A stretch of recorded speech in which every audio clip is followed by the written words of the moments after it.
Good evening, ladies and gentlemen. Welcome to our news in brief. Security and peace are restored in Jisr Al Shughour after the army entered the city and destroyed the armed terrorist organizations which committed a massacre against police and security men, perpetrated crimes and atrocities, and sabotaged public and private properties.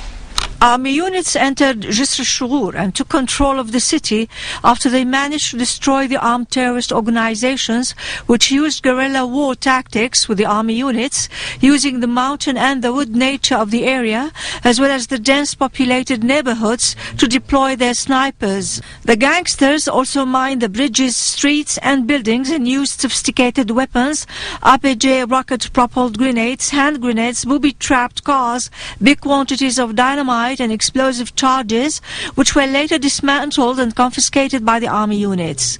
The population in Jisr Al Shughour and the nearby areas felt safety and security following the intervention of the army, and life has started to go back to normal after several days of insecurity caused by those terrorist organizations. Before the entry of the army, there were gangsters who used to move in the streets, close the shops by force and demonstrate for 15 days. We suffered a lot. When the army entered, the armed gangs fled to the area. Those gangs even brought us cars to leave our houses and told us that they had already prepared houses to move in Khirbat al-Joz. But we refused, despite their false allegations that the army wanted to kill us and burn our houses. Here we are now, in the midst of the army which restored security and brought food to us. I thank the army which provided us with food and water and all of what we need. They always ask us about what we need. God protect them. I appeal to all my relatives who headed for north to come back into the area. We are comfortable here more than them after the entry of the army. We are against any sabotage. We had determined to stay in our houses because this is our city and we are living in our homeland, and the army is our sons. Acts of sabotage have been disclosed, and wherever gangsters and corrupt exist, we see the terrible consequences, like the mass grave which contains the bodies of police and security men who fell martyrs following the massacres perpetrated by those armed terrorist gangsters in Jisr Al Shughour. Such horrible crimes speak for themselves before Arab and foreign media and correspondents who were eyewitnesses at the scene and heard one of the perpetrators of the crimes talk about how they planned and carried out their atrocities. My name is Anwar Nafi Al-Hosh. Head of the group is Hussein Nawaf. He was the one who committed this operation. We were about 40 people. Zatar is the head of the gang. Nad, his brother, is also head of another gang.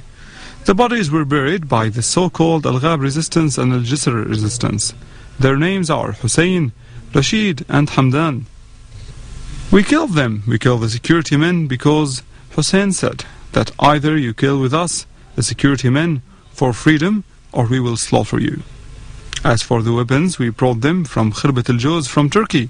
The number of those whom we buried in the cemetery, in the beginning they gave me 50,000 Syrian pounds. He promised to give me another 50, but he didn't. Zatar had funded us, and later he fled to Turkey. And Hussein Nawaf is the one who beheaded the security men and then fled.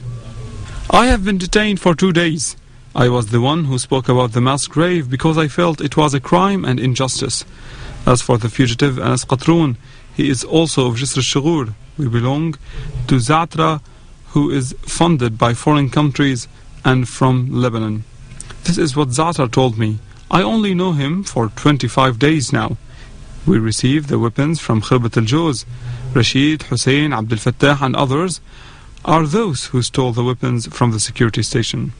All the state buildings and public properties were under wreck and looting, including police stations, institutions, telecommunication centers, banks, post offices and others. The Justice Palace was the most affected by this sabotage because they destroyed all the files which indict them. They detonated the basement by dynamite, stole and broke everything under the juice. All the state buildings and public properties were under wreck and looting, including police stations, institutions, telecommunication centers, banks, post offices and others.